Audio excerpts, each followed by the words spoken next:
कुंवर प्रताप और दूसरे राजकुमारों को आचार्य राघवेंद्र ही शिक्षा देंगे। कुंवर प्रताप, आपके गुरु होंगे आचार्य राघवेंद्र। तुम जैसे को तो कभी मैं अपना शिष्य न बनाऊं।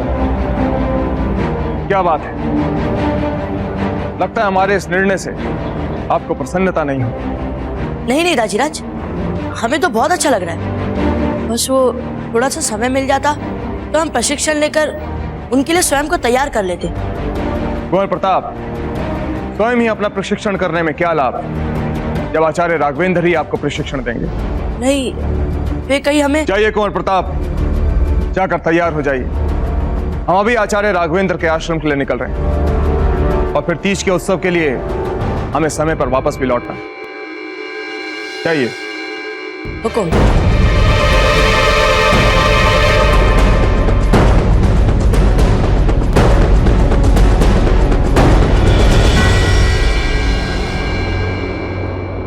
बाबूजीराज, आपने हुक्म से कहा क्यों नहीं? ये वही आचार्य जी है जो आपको मेवाड़ के राणा बनने के युग समझ ही नहीं रहे थे। हम कैसे बोलते सो? यदि हम कहते तो हमारी गुफा में जाने वाला सारा दुस्साहस दाजीराज को पता चल जाता और वहाँ की सारी बातें उनके सामने आ जाती सो। और क्या बाबूजीराज? और दाजीराज ने हमें आचार्य जी के बारे में जो जो बताया, उससे तो हमें यही लगता है सो कि राघवेंद्र आचार्य जी जैसा अच्छा गुरु हमें कहीं नहीं मिल सकता। इसीलिए उनका क्रोध शांत हो जाए और वे हमें अपना शिष्य स्वीकार कर ले।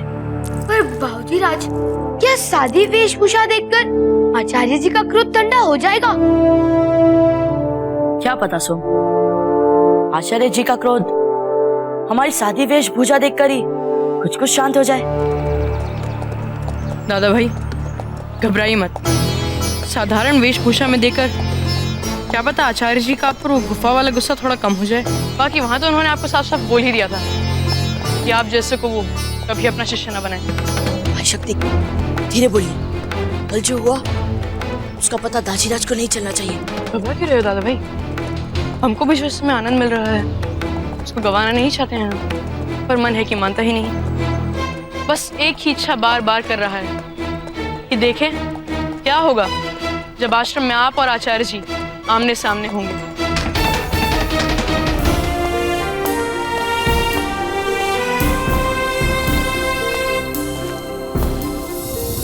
दाजीराज, ये सब? कुंवर शक्ति, गुरु के आश्रम का वातावरण ऐसा ही होता है। आप लोग कौन हैं तथा किससे मिलने हैं श्रीमान? हम राणा उदय सिंह और यहाँ आचार्य राघवेंद्र जी से मिलने आए हैं। क्षमा करें महाराज, यदि आपको हमारे आचार्य जी से मिलना है तो थोड़ी प्रतीक्षा करनी होगी, क्योंकि हमारे आचार्य अभी ध्यान कर रहे हैं। उनका ध्यान पूर्ण हो तब तक यदि आप चाहें तो हमारा आश्रम देख सकते हैं महाराज। बालक, आप मेवाड़ के राणा को प्रतीक्षा करने के लिए कह रहे हैं? कृपया धीरे सुर में बोलिए श्रीमान, शोर से हमारे गुरुजी का ध्यान भंग हो सकता है। सुरतन सिंह जी, ये बिल्कुल ठीक कह रहे हैं। वैसे भी आज हम यहाँ मेवाड़ के राणा की हैसियत से नहीं, एक पिता की हैसियत से आए हैं, अपने बच्चों को इस आश्रम में प्रवेश करवाने के लिए।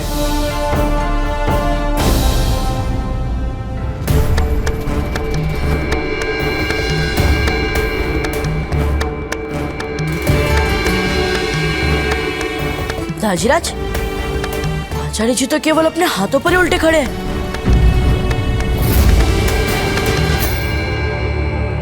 वाह, ध्यान करने की कितनी अद्भुत मुद्रा है। मेवाड़नाथ, आप हमारे आश्रम पधारे, ये हमारे आश्रम के लिए बड़े गर्व की बात है। आइए ना, जब तक हमारे गुरुजी अपना ध्यान पूर्ण करें, मैं आपको हमारा आश्रम दिखाता हूँ। आइए।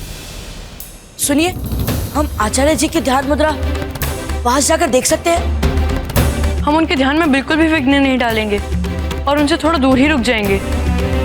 ठीक है, परंतु आपको अपनी मुजरियां यहीं उतारनी पड़ेंगी और वहां जाकर एकदम शांत रहिएगा।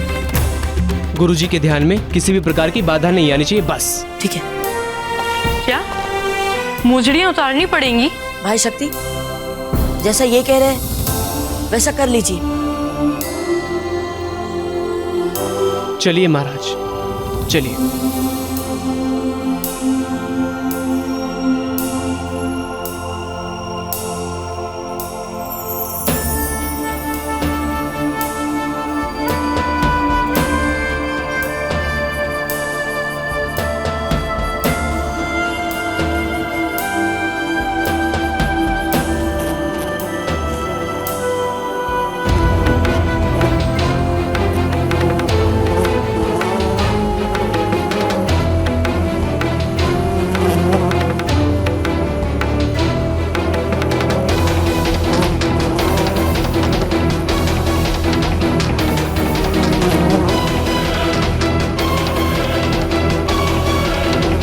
आप यहाँ शांति से खड़े रहिए, आचार्य जी के ध्यान में विघ्न पड़ सकता है। पर वो ततैया।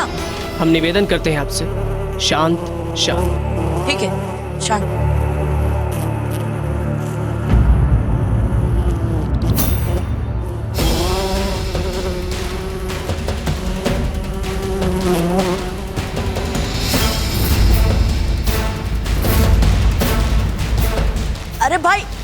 अरे भाई सुनिए, ये ततैया। अरे आचार्य जी।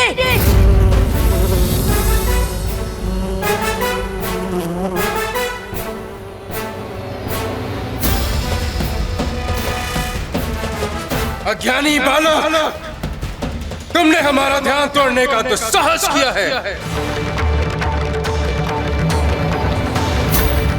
आचार्य जी,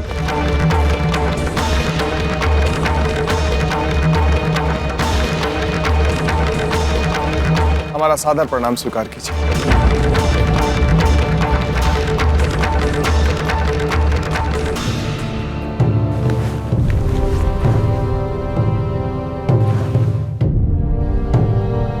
प्रणाम राजन। आचार्य जी, हम अपने पुत्र के व्यवहार के लिए आपसे क्षमा मांगते हैं। आप जैसा महान राणा हमारे साधारण से आश्रम में आने का कारण बताएंगे राजन?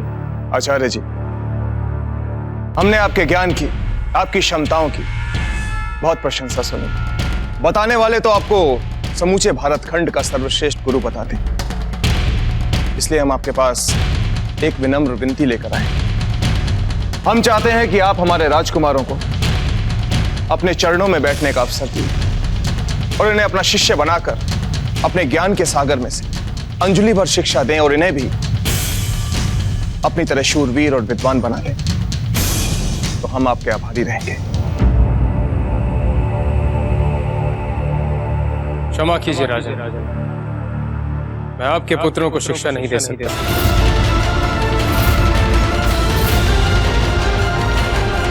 मेवाड़ के राणा को आज तक किसी ने ना नहीं कहा। सूरतन सिंह जी, हम यहां मेवाड़ के राजा की हैसियत से नहीं आए।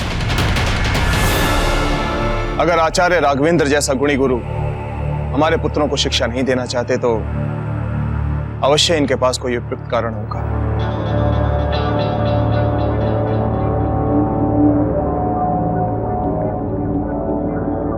आचार्य जी, एक बार फिर से हमारा सादर प्रणाम स्वीकार कीजिए।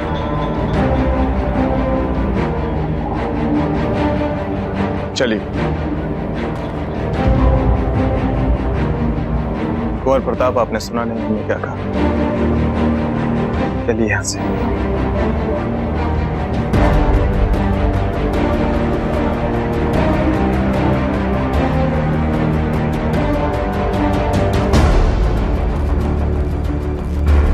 आचार्य जी,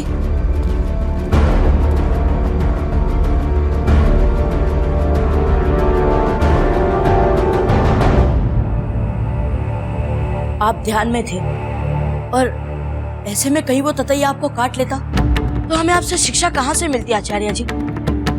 इसीलिए हमें चिल्लाकर आपको सचेत करना पड़ा। हमें क्षमा कर दीजिए। वो ततैया विशाला था या नहीं, क्या इस बात का बोध था तुम्हें? उसी प्रकार तुम्हें उस गुफा का ज्ञान भी नहीं था कि क्या वो गुफा सुरक्षित थी भी या नहीं।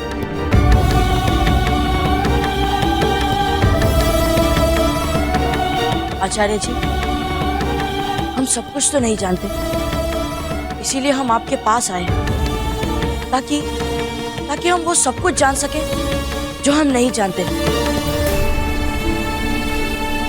हम आपके आगे हाथ जोड़कर प्रार्थना करते हैं आचार्य जी, हमें अपना शिष्य स्वीकार कर लीजिए। हमें आपसे बहुत कुछ सीखना है, सच्चे मन से सीखना है आचार्य जी।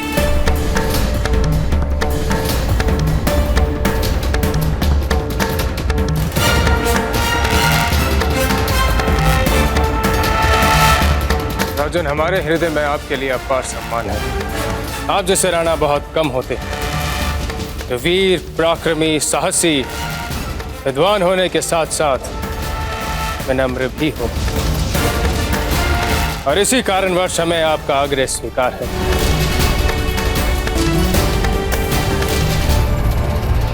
किंतु राजन, आपके इन राजकुमारों को इस आश्रम में प्रवेश कल सुबह प्रवेश परीक्षा की सफलता के उपरांत ही मिलेगा। संभव है कि ये परीक्षा में सफल ना हो पाए, विशेषकर ये।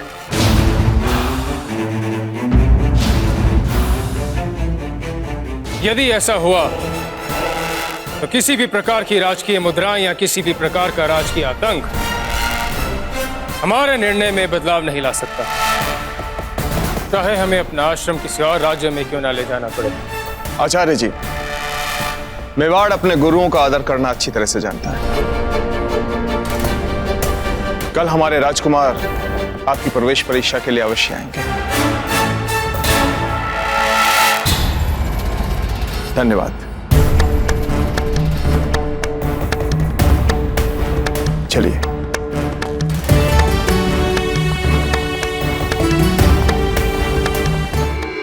जल्दी जल्दी करो, महाराज शीघ्र ही आश्रम से लौटने वाले हैं। महाराज के राजमहल पहुंचने से पहले हमें सारी तैयारियां पूरी करनी पड़ेंगी। शीघ्र करो। केश ढंग से बनाओ हमारे। ये क्या कर रही हैं आप? राणा जी के सामने मैसेज आएंगे, कुछ करो इनका। जाओ तुम लोग। आज अपनी जीजा के बाल हम सजाएंगे। कितनी सुंदर लग रही हैं आप, कहीं हमारी नजर ना लग जाए आपको। सच? मेवाड़ की सबसे सुंदर स्त्री हमारी प्रशंसा कर रही है, मानना तो पड़ेगा। नहीं तो कहाँ आप और कहाँ हम। ऐसी कोई बात नहीं है जीजा, सच में आज आप बहुत सुंदर लग रही हैं। अच्छा जीजा, आपको पता चला कि कुंवर शक्ति और कुंवर विक्रम के लिए राणा जी ने किस गुरु को चुना है? हमें कुछ ज्यादा नहीं पता, पर हमें कोई कह रहा था कि जयवंता जीजा ने जिनका सुझाव दिया था, राणा जी ने उनको ही गुरु चुन लिया है। अब राणा जी भी देखिए ना, हर बात में जयवंता जीजा के ही सुझाव लेकर निर्णय लेते हैं, फिर चाहे आपके बच्चों की शिक्षा की बात क्यों ना हो। अब आप ही बताओ बहना, भला हमारी भी सलाह कभी राणा जी ने ली है? छोड़िए, क्या पता जयवंता जीजा का सुझाव ही सही निकल जाए। सच जीजा, आपके बड़प्पन को प्रणाम करते हैं। यदि प्रश्न हमारे बच्चों के लाभ या हानि पर आ जाए तो हम तो किसी की न सुने। बड़ा कलेजा है आपका, आंख मीचकर सारी बातें मान लेते हैं आप। क्या कर सकते हैं हम भी, बस मन ही मन सोचते रहते हैं। काश हमारे मन में भी आप जितनी दृढ़ता होती। मन क्यों छोटा कर रही है जीजा? आप दो योग्य राजकुमारों की माँ हैं। समय आने दीजिए, फिर देखिए आपके लिए कुंवर शक्ति स्वयं राणा जी से बात करें। प्रणाम महारानी सा, तीज का झूला सज चुका है, किनके कक्ष में रखवाना है इसे? यशवी, आप बार बार एक ही प्रश्न पूछ रही हैं। हर वर्ष तीज का झूला बेना धीरबाई के कक्ष में ही रखा जाता है ना? अच्छा हुआ जो समय रहते ही ये प्रश्न पूछ लिया। इस वर्ष झूला हमारे कक्ष में नहीं, जयवंता जीजा के कक्ष में लगेगा। समझ गई ना? जी रानी सा। बेना, इस गौरव की असली अधिकारी तो जयवंता बाई सा ही है, फिर राणा जी को वहीं लौटना चाहिए। अब चलिए, शिव पार्वती की पूजा करने का समय हो गया है। आइए।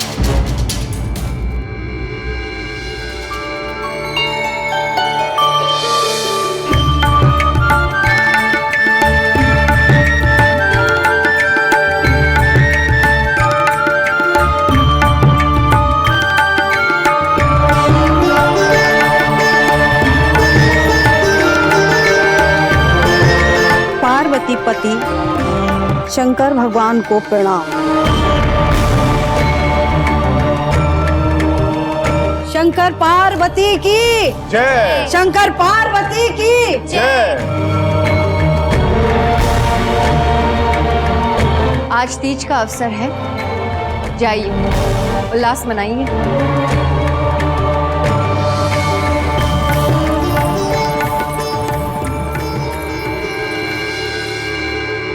बेना, आपने तीज का झूला हमारे कक्ष में रखवाया है?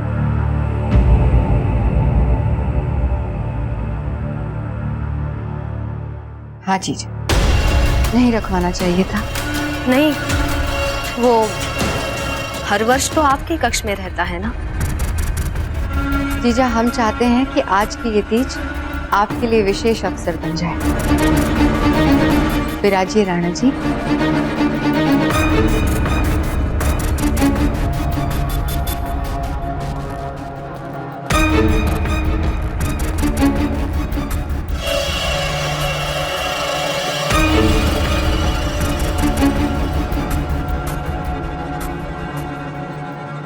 आइए बेना। नहीं जीजा, हम चाहते हैं कि इस वर्ष आप इस झूले पर बैठें।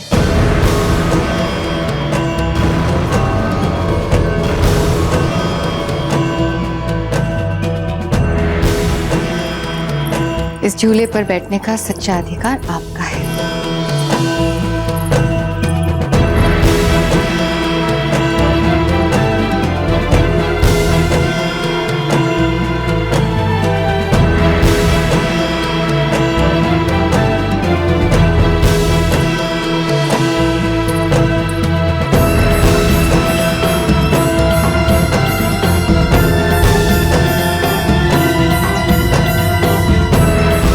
कहाँ जा रही हैं आप जीजा?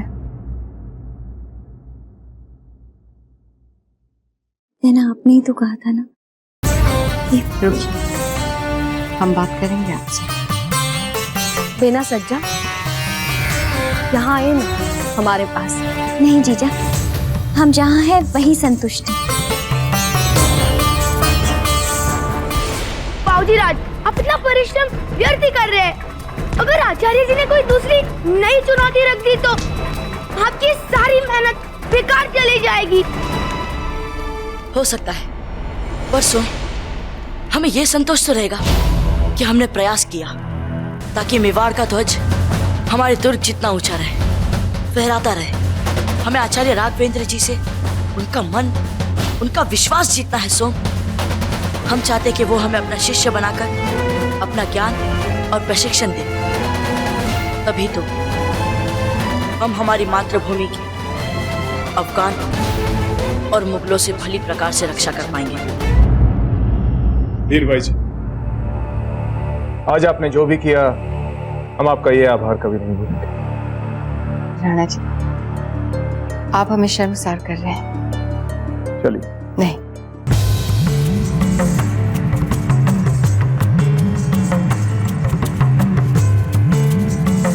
आज रात आप हमारे साथ नहीं आएंगे।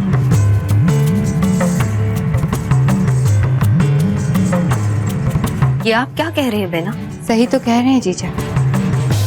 इतने वर्षों हमने मेवाड़ की महारानी से तीज की रात तक में भी राणा जी को अपने पास रखा, आपसे आपका अधिकार छीना। अब हम अपनी भूल स्वीकार करके मेवाड़ की महारानी को अपना अधिकार लौटाना चाहते हैं। तभी तो मेवाड़ के राजमहलों में तीज का गौरव बना रहेगा। आइए सज्जा जीजा, हमें मेवाड़ के महाराणा और महारानी सा के एकांत में बाधा नहीं डालनी चाहिए।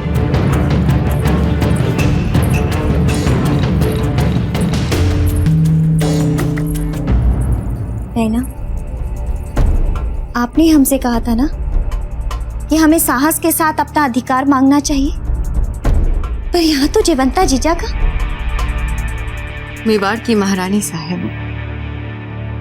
मेवाड़ की राजगद्दी पे किसका पुत्र बैठेगा जीजा? जयवंता बाई सा का। भावी मेवाड़ का नरेश कौन घोषित होगा? जयवंता जीजा का पुत्र, न आपका न हमारा। हमारा ये कहना है कि जयवंता जीजा के पीछे रहने का अभ्यास आरंभ कर लेते हैं, इसी में सबका भला है।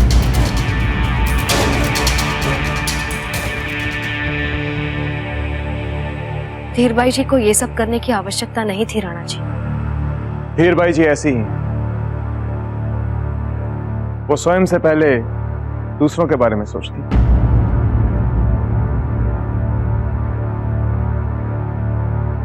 कल का दिन कुंवर प्रताप के लिए बहुत महत्वपूर्ण दिन है। हुकुम, आचार्य की परीक्षा के लिए वो बहुत मेहनत कर रहे हैं। प्रणाम दाजीराज। प्रणाम रानी माँ। दाजीराज, आप यहाँ? हाँ कुंवर प्रताप, आज हम यहीं रुकेंगे। रानी माँ, हम जो भी अभ्यास कर सकते थे हमने पूरे मन लगाकर किया, पर हमें अभी भी इस बात की चिंता हो रही है कि आचार्य जी हमें चुनेंगे या नहीं। कहीं हम उनकी परीक्षा में असफल हो गए तो? कुंवर जी, सफलता तिल भर सिखाती है तो असफलता पहाड़ भर। असल नुकसान तो असफलता का भय करता है, इसलिए असफलता के भय को सदा सदा के लिए अपने मन से निकाल दीजिए, ठीक है? जी रानी माँ, हम प्रयास करेंगे। दाजीराज, हमें तलवार के आरंभिक चरण करके दिखाइए ना। वैसे कुंवर प्रताप, हमें नहीं लगता कि आचार्य जी परीक्षा में आपसे तलवारबाजी करवाएंगे। या फिर करके दिखाने के लिए बोल दिया तो? बताइए ना दाजीराज।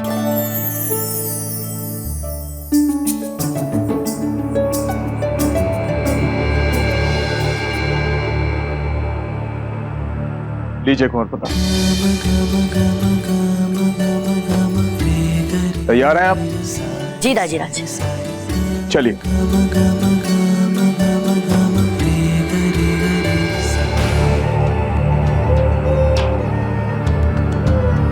यदि हुकुम को बड़ी महारानी साहब के पास भेजने से आपको इतना दुख हो रहा है, तो आपने हुकुम को वहां भेजा ही क्यों रानी साहब?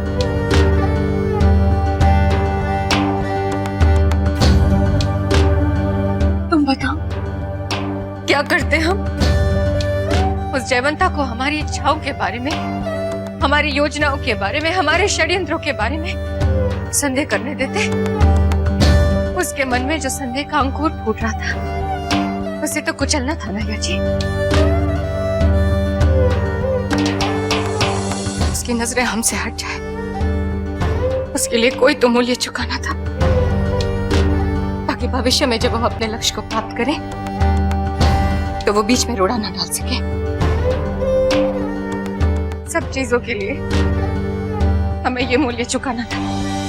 अब आप आगे क्या करेंगे रानी साहब? आपने क्या सोचा है अब? जो तुमने कहा था हमसे। क्या कहा था तुमने हमसे? कि हम कुछ दिनों के लिए कुछ ना करें, शांत हो जाए कुछ दिनों के लिए। अब हम वैसा ही करेंगे। जब तक उस जयवंता की नजरें हमसे ना हटे, जब तक हम उन्हें पहले जैसी अच्छी ना लगने लगे, तब तक हम कुछ नहीं करेंगे, चुप रहेंगे।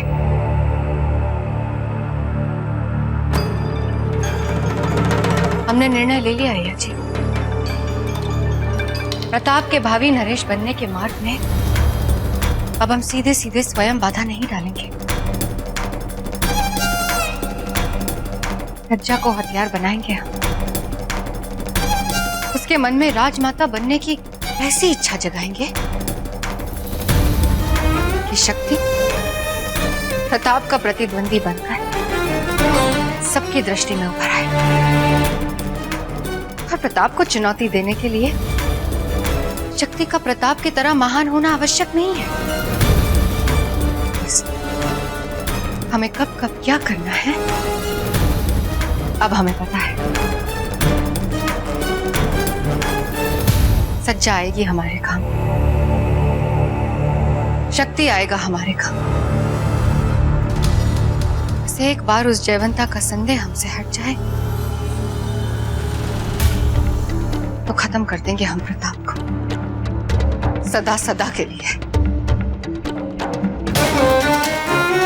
ऐसे कि किसी को भी हम पर तनिक संदेह ना हो।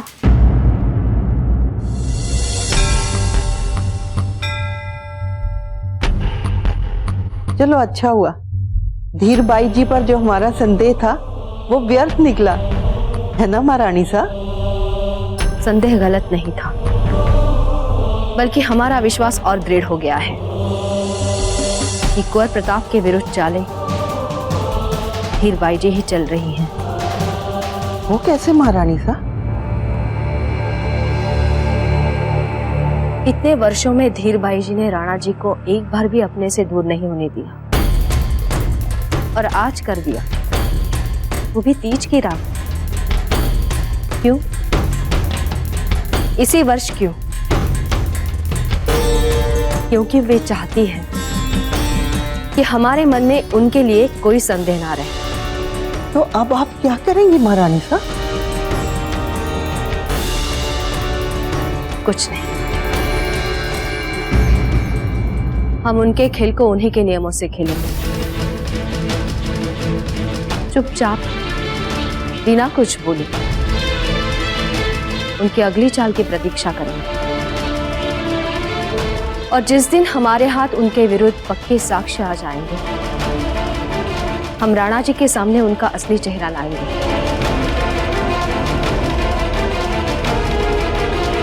और देख लीजिएगा गिरजाधन, हम ये करके रहेंगे।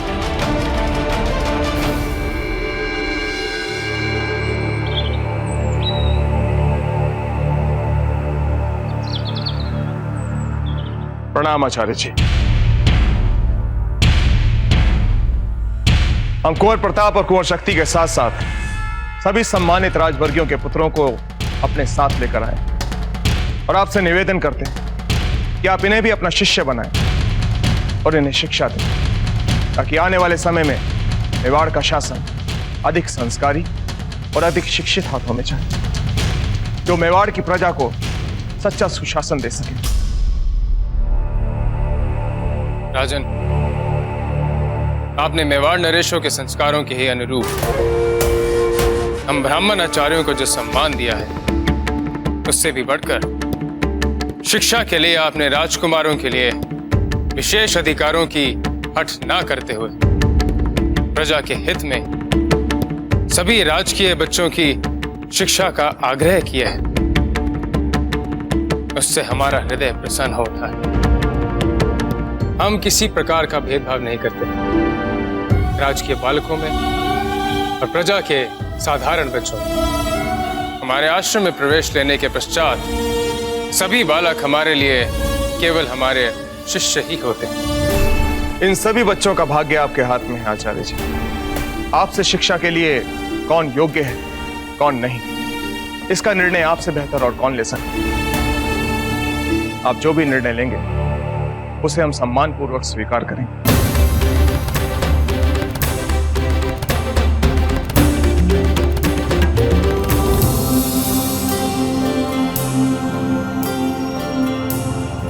यदि आप इस आश्रम में हमसे परीक्षा लेना चाहते हैं तो हमें प्रभावित करने का आपके पास एकमात्र यही अवसर है। आपके पिताओं को इसलिए आमंत्रित किया गया है ताकि यदि उन्होंने आपको लेकर मिथ्या धारणा बना रखी तो उन्हें सत्य का बोध होना चाहिए। उन्हें अपनी संतान का स्तर पता होना चाहिए।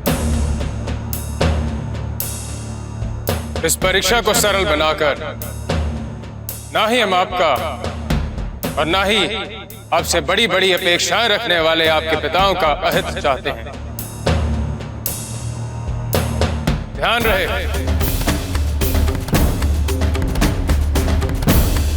ये परीक्षा केवल शारीरिक सामर्थ्य की नहीं बल्कि मानसिक और मस्तिष्क दृढ़ता की भी है।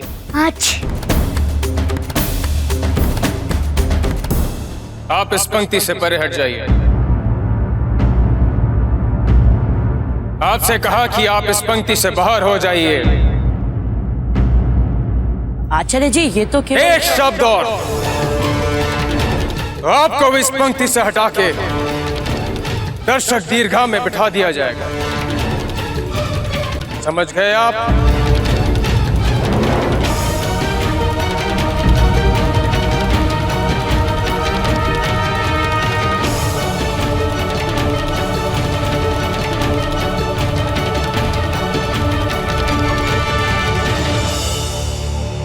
यदि आपका मस्तिष्क एक छींक को आपके शरीर के नियंत्रण में नहीं रख सकता तो युद्ध भूमि में आपके लिए विजयश्री नहीं, मृत्यु ही तय है।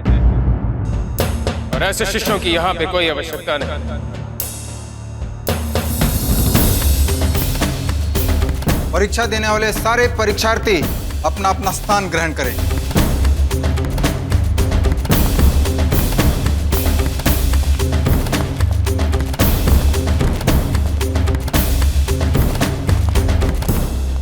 झंडे का इशारा होते ही सभी परीक्षार्थी ये पानी से भरा हुआ पात्र अपने कंधे पर उठाएंगे और इस लकड़ी से बना हुआ पुल को पार कर कर उस तरफ जाएंगे। और वहां पर एक चिन्ह बना हुआ है जहां पर जाकर आपको खड़ा हो जाना है। और एक बात, पानी की एक बूंद भी झलक कर धरती पर नहीं गिरनी चाहिए, और अगर ऐसा हुआ तो उस परीक्षार्थी को अयोग्य माना जाएगा। यह परीक्षा आपकी संयम की ही नहीं बल्कि आपके शारीरिक और मानसिक संतुलन की भी परीक्षा है।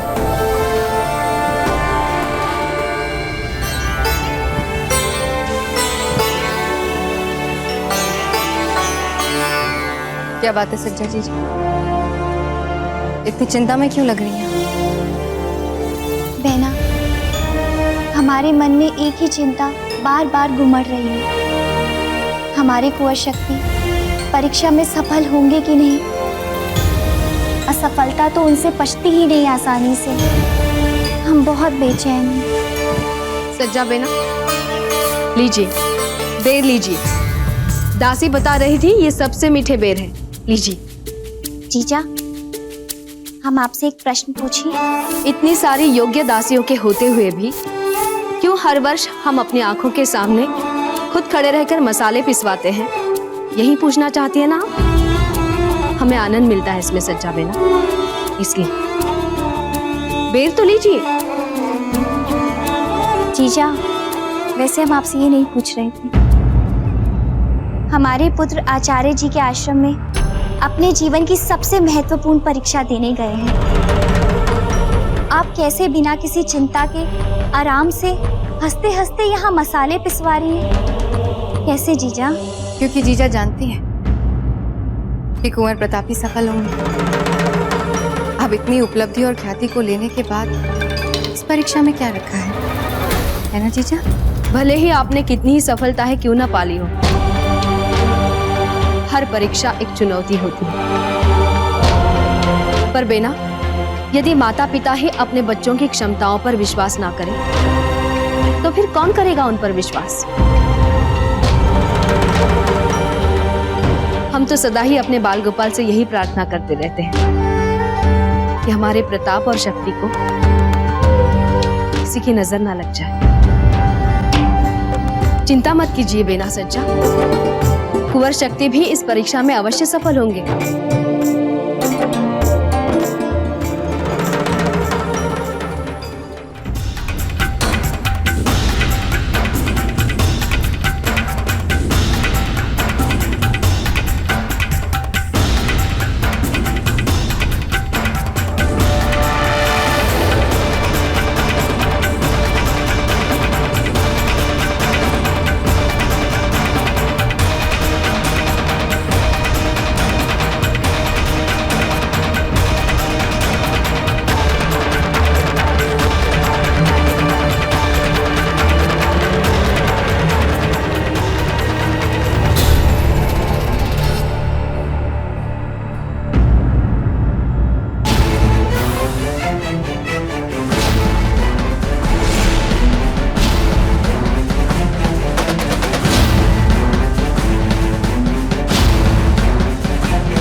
धार्मिक वीडियो सबसे पहले देखने के लिए हमारे चैनल को सब्सक्राइब करें और बेल आइकन दबाएं।